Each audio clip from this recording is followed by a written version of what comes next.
What should we be expecting from Tua Tagovailoa, the Atlanta Falcon? How much of a sleeper is one AFC West running back, and is Romeo Dobbs finally going to be featured in an offense that is not the Green Bay Packers? Plus, we're going to be once again joined by Danny Kennedy, the $25,000 Terminator champion from 2025. We got a great show for you. Ferrell Elliott is here. I'm Eric Balkman. Stick around. Your high-stakes fantasy football hour extra reps episode starts now. Can't stand the pressure. I've seen greater men than these lessons. Broadcast live and heard around the world, you are now watching the most entertaining hour of radio on the planet. Welcome to the High Stakes Fantasy Football Hour presented by MyFFPC.com with your hosts Eric Balkman and Ferrell Elliott. The High Stakes Fantasy Football Hour is your home for analysis from the best players in the world. And now, because no one else was available,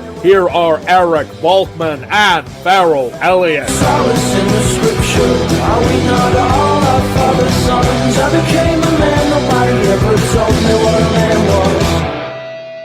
Thank you once again, Rob, and greetings and salutations to all of you bulkaholics and Ferrelliacs. It is Extra Reps, the second episode we've done of this show, a spinoff of the High Stakes Fantasy Football Hour presented by MyFFPC.com. Slightly above average host here, Eric Balkman, at Eric Balkman on X. You know me from the RotoViz High Stakes Lowdown, the FFPC Insider Access Show, and of course, the High Stakes Fantasy Football Hour and the Fantasy Football Players Championship. My co-host is the definitive commissioner of fantasy football, Ferrell Elliott. Coming up on Extra Reps tonight, let's get into Colston Loveland, talk about the Chicago Bears offense as a whole. We'll also talk about the impact Malik Willis is going to have on that Dolphins offense, including but not limited to Devon Achane and Jalen Waddle and Greg Dulcich, because why not? We'll talk about him as well.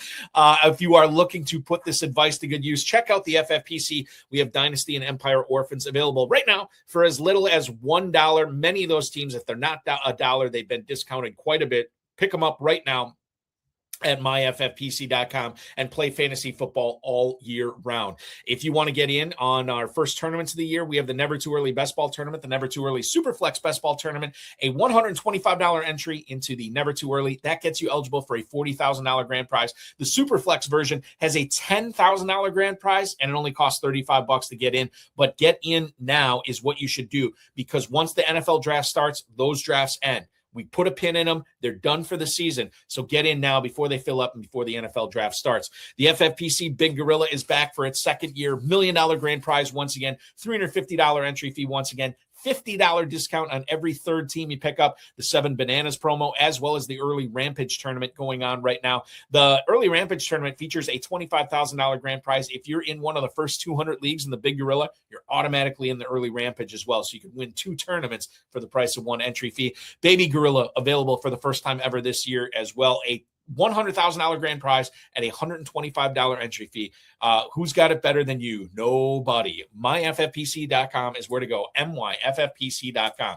Remember to like this video, subscribe to the channel, comment on the video, share it with your friends, share it with your enemies, and get notified each and every time we go live.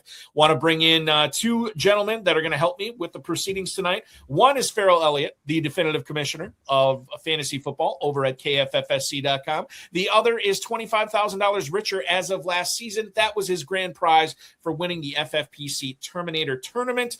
His name is Danny Kennedy, and he joins us for Extra Reps tonight. Ferrell, good Friday evening to you. How are you? Oh, buddy, it's good to see you both. It's wonderful to follow up Wednesday's show.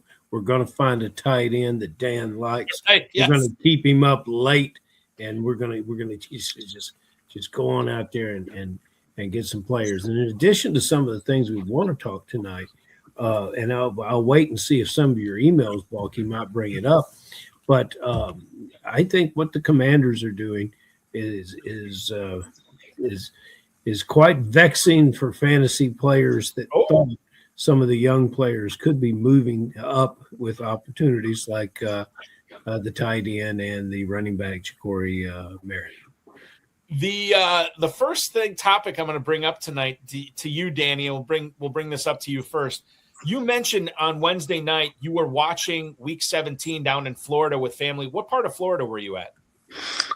Naples. So Naples. Yeah, a lot of old money down there, for sure. So when we talk about Florida and Naples, roughly 2.5 hours away is South Beach. And that's where Malik Willis is moving to. God bless him. He moves from the chilly, frozen Lambeau Field down to South Beach. He is the new quarterback for the Miami Dolphins. 3 years, $67.5 million. That is according to Ian Rappaport from the NFL Network. Now, the Dolphins, the same day they released Tua Tagovailoa, literally hours later, they agreed to give Malik Willis all this money. The Packers' pilgrimage coming down from Northeast Wisconsin down to Miami continues. John Eric Sullivan, the GM. Jeff Hafley, the head coach. Now Malik Willis, the quarterback there. They also signed Zane Anderson, a special teams ace and safety, going from Miami to Green Bay. Actually going from Green Bay to Miami as well. Bobby Slowick calling plays this year. I wonder, Danny, and I'll let you weigh in on this and how you feel about it. I'll give you the ADP on Willis in a second. This dude was awesome, but it was in limited fashion the last couple of years. When he played, he was great. He's got the legs that we love to see from quarterbacks. Obviously, anytime you get a running quarterback, I'm intrigued, regardless of how good he is throwing the ball. Maybe that's to my own detriment, but I'm always intrigued. And I do like Malik Willis because I do think if this dude is healthy, regardless of the weapons around him, as long as he's on the field, I do believe he's going to be super flex worthy. If we look at the never too early ADP and the best ball tournament, shout out to Fantasy Mojo at Fantasy Mojo on X. Darren Armani is the webmaster of this great website. Anytime we cite ADP, it's through his website. If you're playing in the FFPC, get a membership to Fantasy Mojo. It is worth its weight in gold. Malik Willis currently quarterback 22 at the 1107. Danny, he's gone as high as the 1002 the last couple of days. How do you feel about Willis in Miami from a Superflex standpoint? And perhaps more importantly, how do you now feel about Devon Achane and Jalen Waddle with Willis throwing the ball to him? Yeah, I think it upgrades their whole offense. I do. I like Willis a lot, and I actually got to see him that Bears-Packers game, when Love got hurt and he came in, and he played great. He was phenomenal. He really did everything he could to deserve to win that game. So I like Willis a lot. I think he's absolutely a second quarterback I would absolutely consider drafting. If you get two of those backing guys, if he ends up being your top one, you probably need to get somebody right around him too, to have two guys there to play. But I think he could absolutely be a, maybe an every week starter, but definitely a, start based off matchup guy.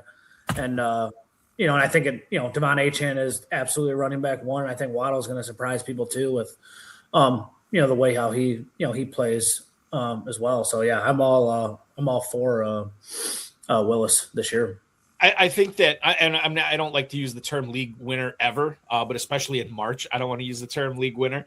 But Willis Ferrell at quarterback 22 in the 11th round, these are the swings I want to make. These are the stabs I want to take to try to get players like this on my roster who could easily outperform his ADP. I don't think it's that nonsensical to think that if Willis plays in 16 or 17 games this year, that he ends up finishing as a top 15, perhaps even a top 10 quarterback, or perhaps you feel a little bit differently about this, Ferrell. Well, you got to trust the team. They believe in him and they're paying him. We talked about other players that are paid because of the expectation of performance. And so they're going to give him the shot. They're going to allow him to make some mistakes. They're going to make him comfortable. Sometimes and then, there's more things than just between the lines of football. But when they signed this player, my original thought was, he sure could have used Tyreek Hill. I guess you can't keep that entire thing together. But look, he's got a running back that we can all accept is going to gain somewhere between 1,300 and 1,500 yards. It's going to put him in a lot of down and distance, positive situations. Some of the other running quarterbacks, dual threat quarterbacks that we've talked about, and young quarterbacks have not had that luxury. They don't have that kind of guy. And this is going to be a big, big help. So, obviously, as people believe in him, so why shouldn't we at such draft capital as what Mr. Kennedy is discussing? Ferrell, $99 million is what the Dolphins are paying for Tua Tagovailoa to not play for them this year. He signed a deal with Atlanta, and this leads us to our first email. Ferrell, I'm going to pitch this to you first. Frank in Corpus Christi, Texas. Hello, gentlemen. What's Tua Tagovailoa's level of production going to be in Atlanta? Thanks, y'all. Thank you, Frank, for that email. Ferrell, he's got Drake London, he's got Kyle Pitts, and he's got an injured Michael Penix on this team, or at least a slowly recovering Michael Penix. I do think that Tagovailoa is going to be the guy to start the season. And if he does hold on to that job, or even if he doesn't, I mean, maybe this is more of like a Big Gorilla KFFSC main event pick than a best ball pick. But what's your level of expectation for Tagovailoa with the weapons around him now with the Falcons? He takes the job and maybe he doesn't give it up. His situation, the two lefties now in the same offensive system. We talked about that. And hey, here's another guy with a pretty good running back and a tight end that's a standout player, at least was last year. You know, it took him a while to get those numbers that we've all expected. So I think Tua's situation within the concept of this team is a great enhancement for what he does. And so, yeah, I'm all for him. I'm there. I'm with him. Danny, is the environment that Tagovailoa is in this year in Atlanta, when you compare it to what he had in Miami last year, is this a better spot for him? Should we expect better production from him this year? It's a good question. You know, I mean, you know, when he had a healthy Tyreek and Waddle and Achane, he would, when he was healthy, he would put up numbers. Mm-hmm. You know, obviously the concussions have, taken a toll on him, and has probably affected the way he plays the game, for those. I think he's absolutely one of those, mystery quarterbacks this year, right? Where you could see him come in and take that. Atlanta's got a lot of weapons, right? So he's got Drake, Pitts, and Bijan. I mean, he's got a lot of help, around there. So he could I could see him doing absolutely great and having a great offense there and playing well. Like you said, if Penix is ready to come back and Tua is playing great, I think you let Tua play. Mm-hmm. At the other same time, he's just so risky because he's one hit away. Yeah. So it's unfortunate to say he's just so risky of a quarterback and to do that, to where, it's one of those. I could see myself drafting him real late, as just a flyer, and just hold on to him, and maybe he turns out great, maybe he doesn't. But I think it's be pretty hard to go into him and expect him to be very productive, right away. I think it's a tough expectation for him. I love the fact that he's inside. It's the second quarterback I've talked about being inside. But, we think about Miami being a good weather. Miami, not necessarily good weather. It's humid. Take a lot out of you the fourth quarter. You're drained. You say you're used to it, but the body can only take so much. Sometimes it's windy.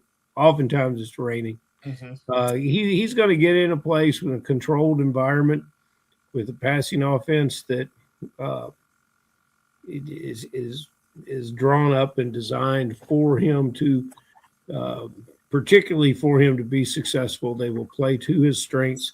I like it. I like it for the fantasy prospects of all those players that and understanding what he can do for fantasy football. Aren't you a little more excited about Tua than you would be Kirk Cousins?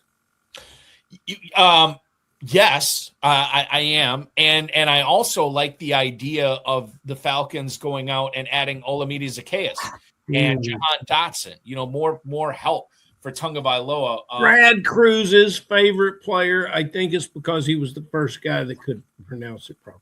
That probably, yeah. Mm-hmm. So yeah, I am curiously, or I should say, I'm cautiously optimistic on Tagovailoa, but I'm also with Danny. Taking stabs at him late, not necessarily targeting him at all. Let's go to Brooklyn, guys.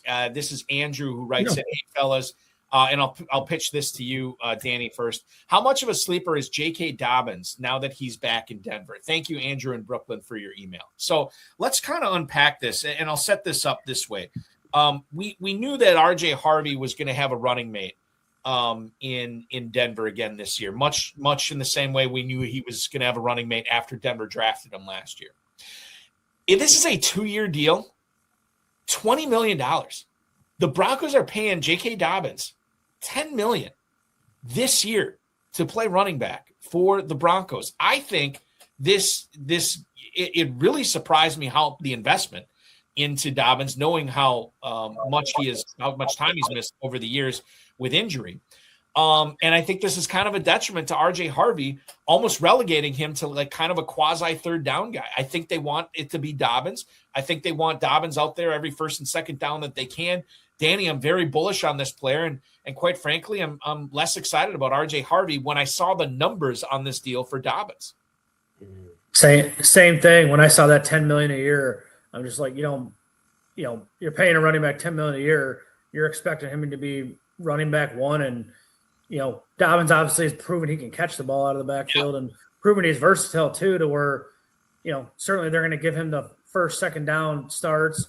But I mean, if he's catching the ball good, he could absolutely turn down into a 3-down back, and those are the best to have in fantasy right there. So no, I like Dobbins a lot. I'm very well all in him. I agree. I think by them giving him that amount of money does make you think what Peyton thinks of Harvey.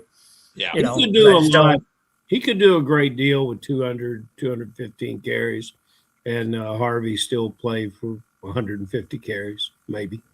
Get in while you can now on Dobbins. Running back 44 going on average at the 12:08. That is after JCM and Jordan Mason, Woody Marks, James Conner. Dobbins is going to go up, and I'm staying away, Ferrell, from RJ Harvey at running back 22 at the 410. I'll see how far he drops, but it's going to be really difficult for me to invest in Harvey this year. Do you see it the same way? I'm in the Big Gorilla right now, and when we close out tonight's activity, I will probably be drafting Dobbins with the first pick of the 8th round. There you go. Next email comes in to us from one Mike in Orland, California. Ferrell, you're up first on this one. Is Romeo Doubs finally going to be featured on the Patriots? Loving the Wednesday night show. Thank you, Mike in Orland, California. I like how Mike tells us how much he likes the Wednesday show and I read his email on Friday. That's just the great. Well, look. The Wednesday night show is on Wednesday night, Dan. I just because what we were doing last Wednesday night. But you can enjoy the Wednesday night show any day of the week, Balky. And I think that's what the gentleman of California is getting at. Are you going to be enjoying Romeo Doubs? Why, hell yes. And he's going to wear that funky little helmet covering, and I'm going to love it. And he's going to find the end zone. He and Boutte. And if Drake May makes incremental skill increasement. Yeah. If he's just a little better at being Drake May, that's a lot better for those receivers. They're a juggernaut up there in New England, and everybody talks about their schedule and all that type of stuff. These guys are getting ready to play some championship football, and that a lot of that's going to come through the air with this quarterback. I love Romeo Doubs in this situation. Danny, Kayshawn Boutte, 16th round. Matt Collins, 19th round. Kyle Williams, 20th round. Romeo Doubs, right now, and obviously a lot of this ADP was, prior to him signing with New England, 1403. It's weird to see that the top pass catcher for the Patriots, a team that was in the Super Bowl last year, is not going until the 14th round. Now, by the time this airs, he might have risen to round 12, might even risen to round 11, maybe even round 10. But I think right now the getting's good on Romeo Doubs. Your thoughts on how it's going to be different for him in New England as far as his stats go compared to what his stats looked like when he was in Green Bay? Yeah, I mean, you got to love Romeo Doubs at that ADP right there. It just, as the, wide receiver one in that offense, right now, he's going to be given every opportunity to be to prove himself. He's a wide receiver one. In Green Bay, he was still productive, but there just had so many options there, of Watson and Jaden Reed and and Matthew Golden and then Kraft. I mean, there's just, Green Bay at so many different spots to where right now you see Romeo Dobbs is one, and then whoever Booty's, 2, or the tight end, Henry, right, is still be very involved, there as well. But Drake May's proven himself that, hey, he's their guy. He's absolutely going to be their quarterback. And, I think Dobbs could absolutely be in for a big year this year. Ferrell, I know you like Dobbs. ADP, you're smashing 10th round still with Dobbs if he gets up that high? Yeah, I think so. Okay. I know you just led off on this previous email. I want you to lead off again on this, Danny, because it affects your Chicago Bears. Danny in Big Sandy, Texas, how high is too high to draft Colston Loveland? Now, you and I were talking about this before the show this evening, and I don't want to put words in your mouth. Were you a little surprised? Because I know you like Loveland. Were you a little surprised to find out that if you want him in the Never Too Early Best Ball Tournament, you have to invest an early third-round pick into him? Yeah, but hearing that, it's because of, in my opinion, the lack of the amount of tight ends this year that are elite. You're always going to, and especially in the FFPC, you're going to have to overpay for your value in the tight end. Mm-hmm. You're just going to have to get one of those top guys. And I do think that McBride, Bowers, Loveland and Warren, I think, I think all those, guys, obviously McBride, Bowers are, above Warren and Loveland, but I do think all of them are, tight ends that, are just significantly above, the rest. So I think absolutely, if you're going to want those guys, you're probably going to have to go in the top 3 rounds, depending on how the board plays out or whatever you can get. I wouldn't even be opposed of, second half of round 2, maybe reaching if you need to, just because when you come back to late round 3, or probably those guys are probably gone. And then you're not going to, in my opinion, you're not going to want to draft another tight end right there. Ferrell, I think you've got to, I'm sorry, Balky. I was just going to say, Ferrell, I think we found a tight end that Danny likes. Well, yeah, and he's a Bear. Surprise, Danny. That's okay. Nobody's going to hold that against you. So you mentioned 4 tight ends. Is that what we're dealing with? A top tier of 4 tight ends? Who's number 5 right now? Pitts? Fannin is number 5. Fannin? Yeah. So here's the way it's shaping up. Now, again, this is Never Too Early Best Ball ADP that I'm citing here. But you got the top 4 exactly right. So it goes McBride, Bowers, Loveland, Warren. Then you're looking at Fannin in the 4th, and then the 2 fifth-round tight ends are Tucker Kraft and Kyle Pitts. And the is a wild card because of the injury. We just don't know what you're going to get physically from him. Yeah, and honestly, one of those wild cards, even he was real good the first half of the year. They get hurt. Tucker Kraft, played real well, and that's I think if I'd have leaned on one of those guys you just said, I mean, I could see Kraft. He was playing real well until he got hurt, and he's absolutely he's one of Love's favorite targets. He could, absolutely, if he's recovered, I could see him, playing pretty well. I mean, Pitts, right? He had 1 or 2 good games last year, and then it was so inconsistent. With that, I mean, 2 is the question, is always the question mark. Their quarterback situation is a question mark with that. But, I don't know. Pitts could be okay. I just don't, in my opinion, you got 4, you got 4 real good guys, and then a lot of them are, there's a lot of question marks. Yeah. Via whatever after. So, well, the Swifties are going to check in and say, watch Kelsey climb past. We talked about him on Wednesday for sure. Just real quick before we move, I know Ferrell's got a question or two. Before we move on, as a Bears fan who also plays high-stakes fantasy football, are there any Bears besides Loveland that we need to be on this year, Danny? What's Burden's ADP right now?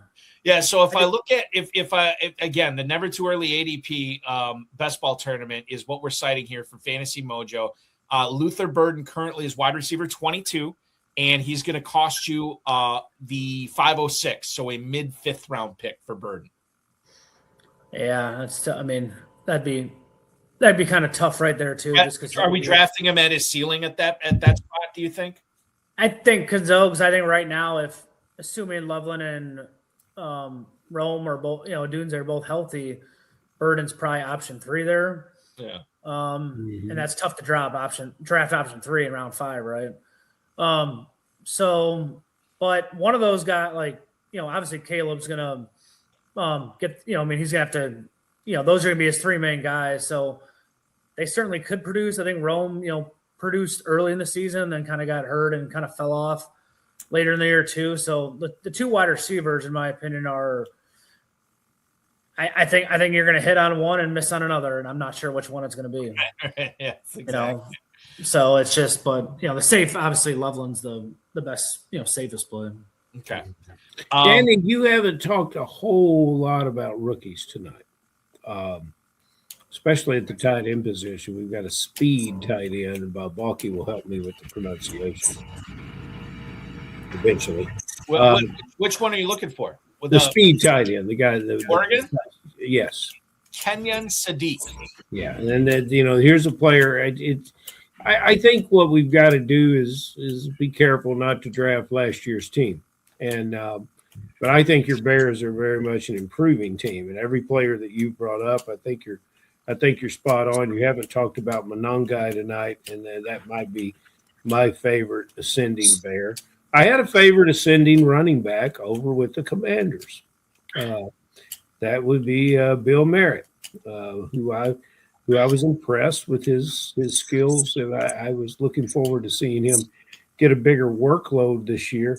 Now, Chris Rodriguez, University of Kentucky, and others, was acquired to play there. And in addition, there's conversation now that with, I believe it'd be the 7th pick, that the Commanders will be looking at. The Commanders will be looking at Jeremiah Love, who is in rookie drafts this year is probably the 1-1 player. How much do you look at, or where are you with the rookies right now? And this Commanders team, which has, we talked about the quarterbacks. I think they have a emerging and entertaining and engaging quarterback to watch play football. It makes it real fun to play with him for other players. What do you think about the Commanders players? Just a review of it, of any position in relation to this draft. Yeah, it's it'd be so, obviously if they decide to draft a running back, then, Jacory's, if it's Love or whoever, then, Jacory just, he's got. I think anyone who drafts Jeremiah Love, whoever is the other running back, is going they're going to be, they're going to have a nice spot on the bench to watch the games. You're losing the guy for sure. You're there for moral support, Yeah, that's obviously a lot's going to be in the health of Daniels. Assuming he's all good and going to be starting week 1. He rookie, he had a phenomenal rookie year, and then last year things didn't work out with him as planned. But he's got a couple of great weapons, right? McLaurin, Debo. He's got they've absolutely got a lot of talent there to be a productive offense. So, I always love Terry McLaurin. I think he's a very good, he's also a guy too that just, seems to does well in stretches and certainly can, consistently put up wide receiver 1 numbers. I think, he's he'll end up being a very good draft pick. Daniels is, risky too, with that, but certainly his rookie year, he was the top 3 fantasy quarterback, his rookie year. So, he was, it's good there, but just whenever your quarterback goes down, you just kind of got risk all over, and you just got to kind of weigh the options. I'd like to see, I probably won't draft or, at least right now, Jacory, in drafts until after the draft and decide if they do that. It seems like it's too much risk. I do think Washington is targeting a running back, whether Love is there or not. I think they're going to find somebody in the first, first couple rounds of the draft. I believe that the Commanders, unless they move up, I don't think they're going to get a chance to draft Love. I think he's going to go to Tennessee at 4. And, again, it remains to be seen if that happens or not, but I think that's where he goes right now. The other guy with the Commanders that we can talk about is Chiga Okonkwo, who on Wednesday signed the 3-year deal worth up to $30 million. This dude has never gotten 600 yards in a season, but I don't think he's played with a quarterback as talented as Jaden Daniels before. The other pepper in the gumbo here is Brandon Ayuk got released by the Niners on Wednesday, and he was collegiate teammates with Jaden Daniels. He could end up playing for the Commanders this year, especially if is Samuel a free agent? Is he still under contract? I don't even know. He's a free agent. Okay. All right. So if they don't bring him back, then it could be Ayuk and McLaurin on the perimeter, Okonkwo over the middle. Zach Ertz tore his ACL late last year, and they still need a running back. I mean, Chris Rodriguez going to the Jaguars. They're going to need somebody to go with JCM, and maybe it is a running back in the early third or something like that for the Commanders. I don't know, but certainly they're still sort of shaping that offense there right now, guys. Ferrell, I'll leave this up to you. Do you have anything else tonight on extra reps for myself or for Danny? Well, I think you guys have proven that you're great players and great minds of the FFPC. It's a pleasure talking football with both of you. The free agency, I'll remind everyone that the free agency will continue. The big week is over now, but you just brought up Debo and some other guy. There's a lot of stories still to be told, and I think that as I return to my first Big Gorilla draft of the year, the message that is hitting me just right on the head is our old boys from Frying Pan Inc. and their logo with the frying pan bang right on the head. If you don't get a running back early, you're not going to get any running backs. That's kind of how I feel about it. And there might be some emerging running backs. Dan, when you go to draft this year, my question to you is, out of those first 5 picks, how many of them are going to be running backs?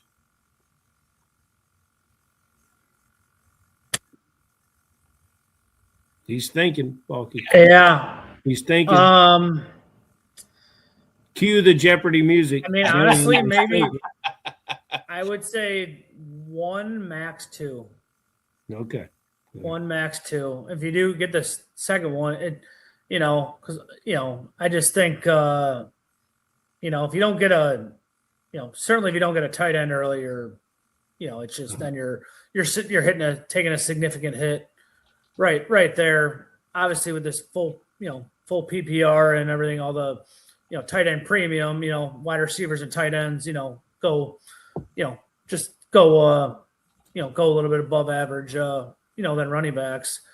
But like you said, they go quick. So the running back, if you don't get 2 running backs in the top 5, you're probably having to look for, other, non-stud guys. But like we were talking about earlier, somebody like J.K. Dobbins, and late round, I could easily see him turning in running back 2 production, for that stuff. And I think there's a lot of guys out there, between rounds 6 and 10, who could potentially, fill that. So, and I think in our shows this week, I think that's probably one of the most interesting players that have emerged from our conversation is Dobbins. We didn't get to Gainwell, Balky. That would be my question for you.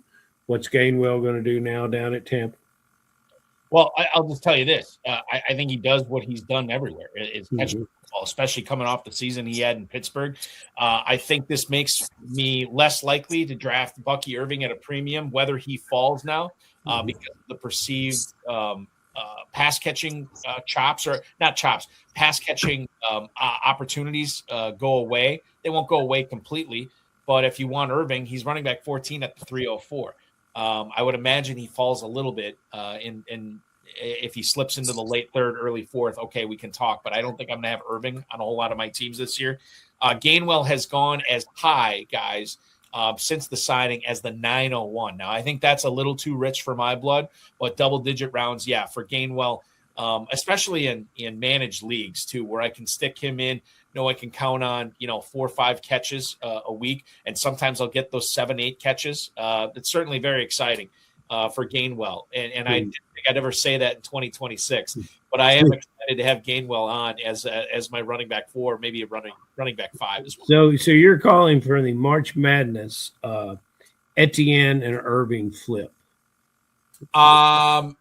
You're going to move Irving down to 4, and you're going to move Etienne. I don't know if it's going to go that far, but there's going to be. I mean, as far as an ADP factor goes, but I believe there's going to be some leagues where Etienne goes ahead of Irving. Sure. Well, I'll remind you to get over to the KFFSC then and prove some of this in real time action. Dan, you are invited too from Chicago. All you got to do is get out of Chicago, then you're almost here. Yeah. And it's in Kentucky. Once you get off that Dan Ryan, you're pretty much home free. Right down I-65. It's a smooth ride for sure. Danny, this was so much fun having you on tonight as well. Be good. Good luck in defending the belt in the Terminator this season, and as well as just enjoying drafting season and the NFL draft coming up. Certainly not only a great time to be a Chicago Bears fan with the way that team is crescendoing, but obviously a good time to be an FFPC fan coming off a $25,000 victory last year in the Terminator. Blessings to you and good luck as you try to replicate that and maybe even win the $1 million in the main event this year as well. Thank you so much for popping on a couple of shows with us this week. Absolutely. Thanks, Eric. Thanks, Ferrell. Appreciate the time. This is great. Absolutely. Be good, Danny. Talk with you All soon. right. That is Danny Kennedy, 2025 FFPC Terminator champ and a 12-time champion in the FFPC, 9 of those leagues in the Terminator. I don't know what the record is for most career Terminator League victories. He's got to be in the top 5, certainly top 10. Impressive stuff from Danny Kennedy once again tonight, Ferrell. I thought so too. I enjoyed talking with him. The other thing that you can enjoy is competing against me in the Kentucky Fantasy Football State Championship. Main event, Sweet 16, Draft Masters. I'm in all of them. Do we have any Dynasty Orphans in the KFFSC, Ferrell, as well? There's 2 floating around. Okay. And they will be published in the mailer this week. Excellent. So make sure you're checking it out, KFFSC.com. You can compete against me there. Very excited to do that and very excited to keep rolling with the Kentucky Fantasy Football State Championship. You, sir, enjoy your weekend, and we will talk again with you on Wednesday evening. Thank you. That is Ferrell Elliott, the definitive commissioner of fantasy football. That will wrap up Extra Reps here, the spinoff podcast of the High Stakes Fantasy Football Hour. Thanks go out to Danny Kennedy, Ferrell Elliott, the FFPC, Rob Bryson, and of course, each and every one of you. We will be back. High Stakes Fantasy Football Hour will be back Wednesday at 10 p.m. Eastern Time. In case you missed it, check out FFPC Insider Access, which aired last night at 7 o'clock. With myself, 2 full hours of fantasy football, NFL free agency goodness with plenty of FFPC ADP. Check out the FFPC Dynasty Orphans, Empire Dynasty Orphans for as little as $1 right now at myffpc.com. The Never Too Early Best Ball and Never Too Early Superflex Best Ball tournaments also filling up at myffpc.com. $40,000 grand prize and $10,000 grand prize respectively there. The FFPC Big Gorilla $350 entry, $1 million grand prize. 7 Bananas promo is live. Early Rampage tournament is live. Make sure you're cashing in on 2 tournaments for the price of 1 entry fee. Go to myffpc.com and join the Big Gorilla today. The Baby Gorilla also features a $100,000 grand prize at just $125 entry fee there. Those are all available at myffpc.com. Remember to like this video, subscribe to the channel, comment on the video, share it with your friends, share it with your enemies, and get notified each and every time we go live. Thank you so much for watching, everybody. Your weekend officially starts now.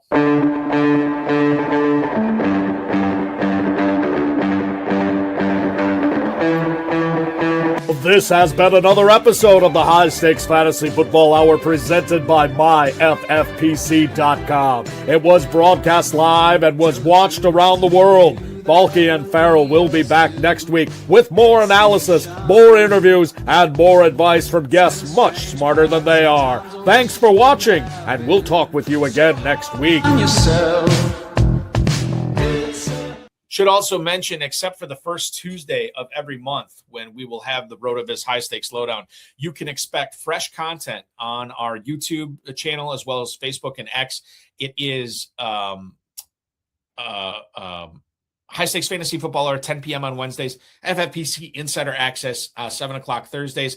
FFPC Extra Reps, High Stakes Fantasy Football Hour, coming up 10 o'clock Fridays. So enjoy it, everybody. Hopefully you like the content. Give us some feedback on it, what you like to see, what you'd not like to see. We certainly appreciate it. Have a great weekend, everybody. We'll talk with you again Wednesday night.